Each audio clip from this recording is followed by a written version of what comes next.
Hello and welcome to another one of my videos. This video is going to be a little bit uncharacteristic for this channel. This channel for me is all about trying to get people to use their brains, to think, to assess what they have in their hands and see what they can do with it using their intelligence, using their brains. So in this this video, I want to look at a topic to try and get you thinking. I won't be doing subtitles in English or Spanish, and I probably won't be doing the Spanish version, and I'll only be leaving it up for a day or two or a few days for some of you more faithful followers, just to share my opinion and my thoughts with you before I take it down and before hopefully the YouTube robot mafia get onto me and put an X beside the channel's name. So I want to make sure the channel stays open, so I'll probably take it down after a while. So not all of my followers will see this, just you more ardent followers. This topic I'm going to be talking about is about scam artists and scams and how they operate and how they work with relationship to what's happening with us in the world right at the moment. I live in a country in South America where scam artists abound, and we have known professional thieves, so I've known and met literal, what do you call those, assassins, people who, one guy I met, he had 23 assassins working for him. We have friends who have been threatened by assassin groups, and then another assassin group threatened the other assassin group, and you know, it's all crazy stuff. So we've had quite a bit of experience. One time we had a scam artist working in our church group, home group, and they took off with thousands of dollars before we caught on to his scams, various scams. And the most recent one we had, my wife was scammed out of her wedding ring a couple months ago, in fact twice in the process, but she managed to recoup the first one, and then they scammed her out, someone else scammed her out of it the second time. So we're quite aware of scams and how they work, and because we have so many scam artists here, we have to be very aware of how they operate and be watching out for those telltale signs. And so I'd like to share that with you now concerning the biggest scam that the world is experiencing at the moment, which is the... Now, I know some of you will immediately get upset with that and say, oh, you're living in denial, look at the evidence, people are dying, and da da da da. But if you're upset and don't want to listen, well, okay, you can just exit the video and we'll see you in another video. But those of you who are interested in what I have to say, well, just bear with me and I'll explain a little further as to why I think it is and everything.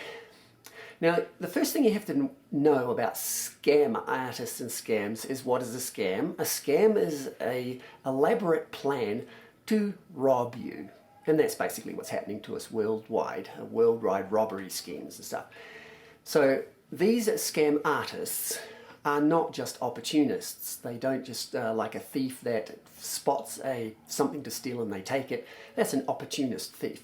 A scam artist is actually a lot more organized. They actually do it for a profession. They train and they look and share methods and methodology for how to do scams and how to scam people.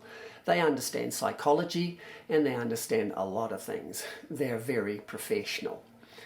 Now, they always plan and pre-plan. And once the first thing they're going to do when they execute their plan is gain your confidence.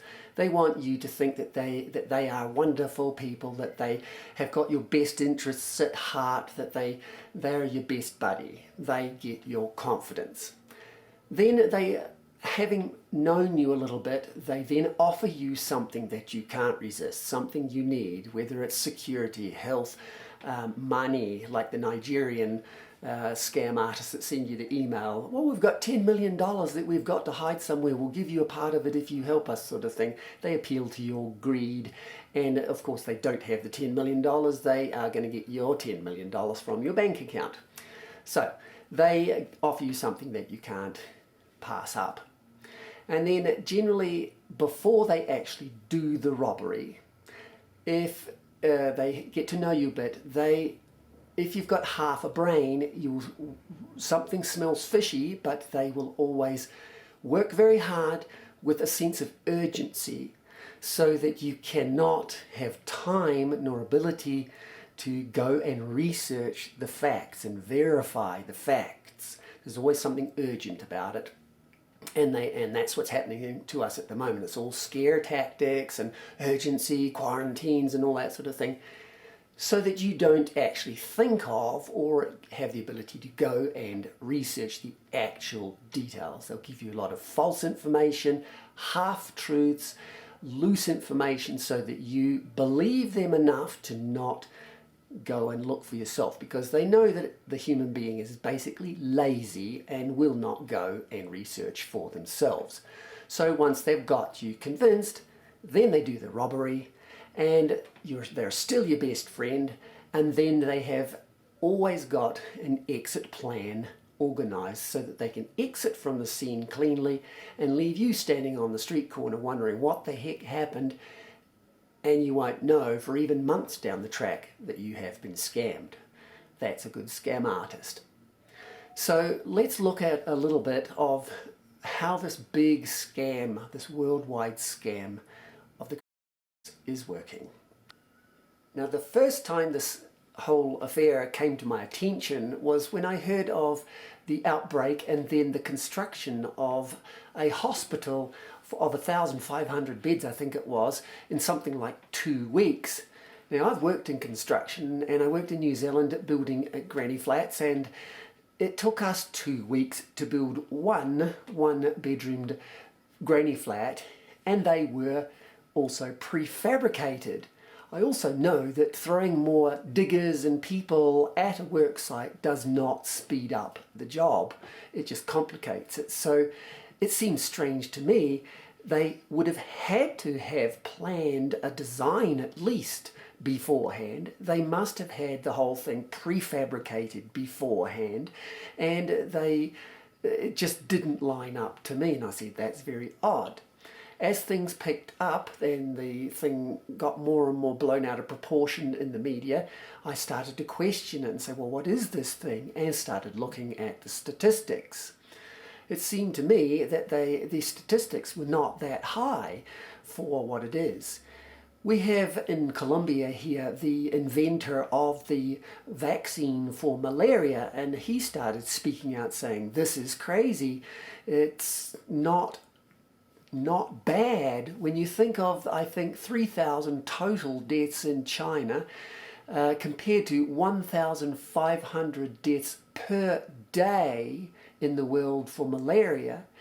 And in the United States alone, 40,000 people die of the common flu every year, and about 47,000 people a year die of just hospital infections in the United States alone, and that's only 380 million people. And so for 3,000 people in China, that's not much. Then you look at the symptoms. 85% of the people don't even get symptoms, and of the rest, they're mild, and only 3% go to hospital and get sick and die with pneumonia. It's not anything else but pneumonia. That's not strange. And then I looked at the average age of those dying is 81, and it means that, it's only old people who are dying. It doesn't touch the young people, hardly. Babies 0.00 something percent, and a few odd cases here and there, but it's mostly old people. I thought, well, this sounds like a common cold to me, but everybody continued to blow it out of proportion, and I sort of went along with it. Now, considering the agenda or the process that scam artists use, what's the first one? Preparation. Back in October, there was a drill, a conference thing in New York, I think it was, with was it 30 or 130, anyway, countries involved, and they did a drill, a rundown of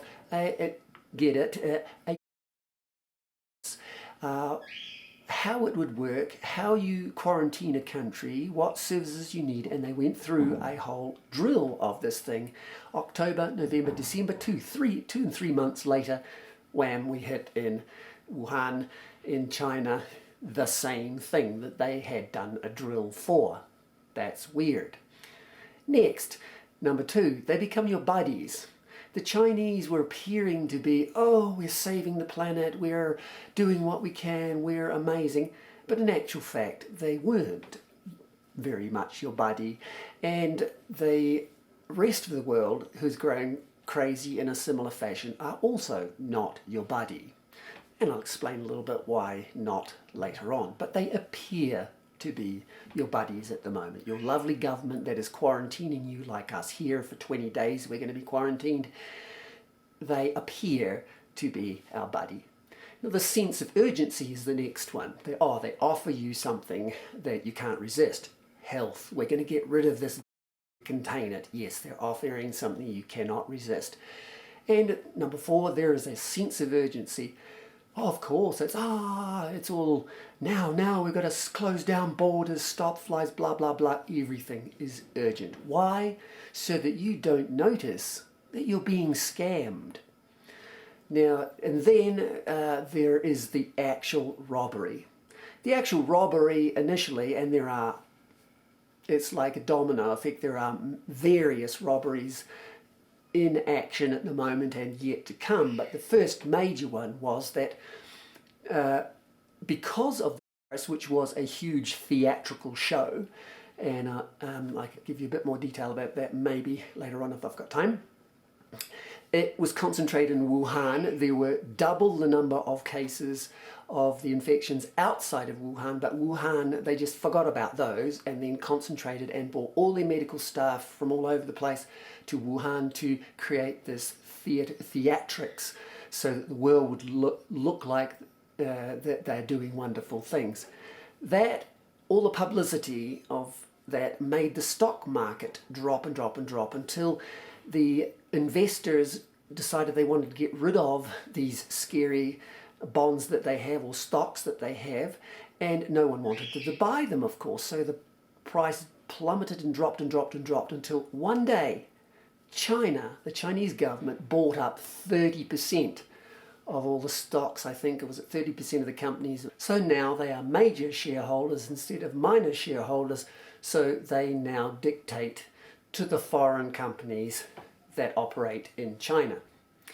So then next step is the exit from your scam. Having done the scam, and others are continuing, they then were assured that after a week or so, boom, the whole thing's all blown over. Oh, we're all cured, now let's dismantle all the hospitals and things, we don't need it anymore. And everybody went back to work, working full 100% capacity in all of the factories to now recoup what they had lost during the time of quarantines and stuff, and to take full advantage of all the rest of the craziness of the rest of the world. They have the exit well planned. They are still the good guys in everybody's eyes, and we won't know how large the robbery is till we're standing on some corner wondering what the heck happened a few months down the track after everything's blown over. Now the rest of the world we're looking at is next Italy and Spain, particularly Italy. The statistics were even higher there, and people are going, oh, see, it's such a pandemic, it's horrible because there are more people dying. Well, it turns out that Italy has a very aging population. They have so many old people and hardly any children, so the 81-year-olds and higher, of course, they have heart disease, diabetes, hypertension, and all the things that are going to kill, naturally, the 81s and up types of patients. And so, of course, any infection of any kind can kill off patients of that profile, and they have a lot of them in Italy, so it pushes the statistics up. So at the moment I haven't figured out what the big scam is there, what they're going to try and rob from Italy and Spain, but I know the next one way down in the south is New Zealand, and they took the advantage of the disorder to move the debate on abortion laws from months ahead to now, so nobody's prepared, and they easily pushed it through. Now New Zealand has the worst abortion laws on the planet. They're going to be exterminating New Zealanders left, right and centre without even needing medical staff to approve it. Next, here we are in Colombia in South America, and the focus was on Colombia, and it looks like Argentina as well. Well, I can see a sort of a scam for Colombia. What's in for us is we have lots of resources, and they've been gearing up for international, multinational invasion, as it were, for the last half a dozen years or so. So this will aid in that process of buying up stocks or driving down the price of stocks and value of the companies here and the resources so that the multinationals can buy them up real cheap. So next I say, well, okay, that's the process that I could see that the scam artists have done their big scams. And then you say, okay, you're in denial. Well, okay, I say no. The largest one of that urgency for me is most people don't investigate. And so the last few days I've spent a few hours investigating. I'd heard through one piece of writing that the viruses of the past have been patented. So I went and looked that up, and sure enough, they are patented.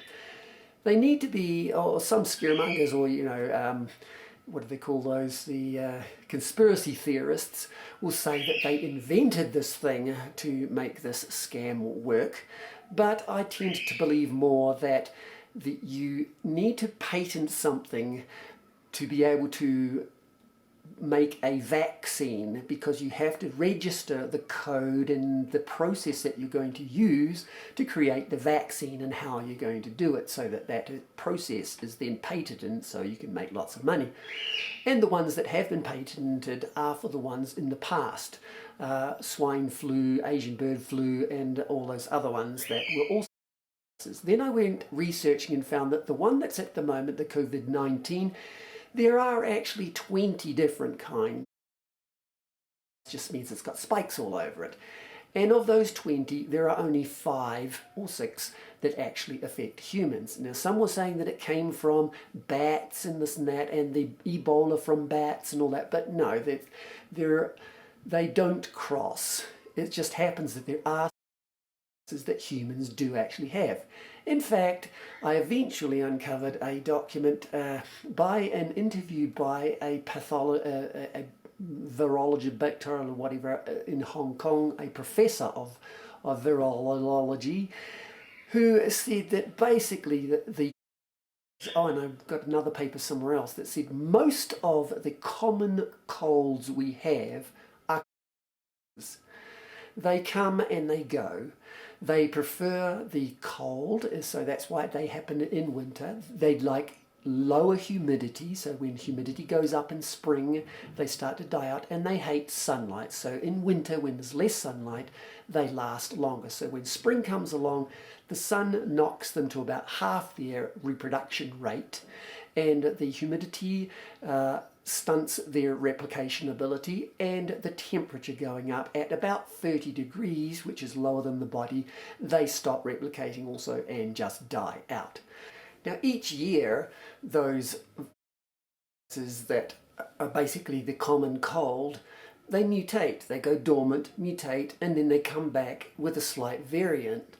And so that is why every winter you catch a new cold, which is just a variation of the last cold, but your body has to get used to or figure out how to combat the last one, and that is usually the most effective, is getting a fever and sometimes a cough because of the irritation of the throat.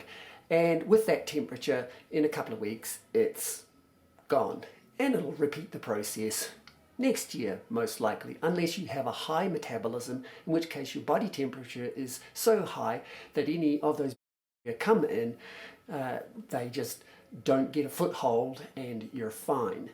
So many of the viruses that are being detected as positive right now to justify quarantines of countries and things probably didn't even come from China, and they may have even just been resident of the country already. And so you need to research this yourself. You can go into it some more. All of what I'm saying, go research it, go look at it. Don't just take my word for it. But this is what I have seen. There's a lot more detail, a lot more inconsistencies, a lot more lies to uncover and do exposés on, but it's going to take too long. This is my basic summary of it. Go do your own research yourself. Use your brain and don't get scammed. You'll have to go along with the quarantines or else they'll throw you in jail or whatever, all that sort of stuff. But when it all blows over, look out for the signs of these international scams. This is the new form of warfare. We don't throw bombs at each other so much these days because it's ineffective. You can run drone planes by remote control from the other side of the planet, and so that traditional warfare doesn't work anymore. Terrorism sort of works, and they're employing that a little bit, but it's sort of losing flavour as well, and now they're using these sorts of economic scare tactics and things to manipulate populations and take control of huge chunks of economies and manipulate markets and all of that. So we are being scammed right at the moment, worldwide. Go research it to prove me right, and if you can prove me wrong, I doubt you will. I'm not a conspiracy theorist, but this is what I think. So this video will be around for a day or three, and then I'll take it down. So have a good time in your quarantine.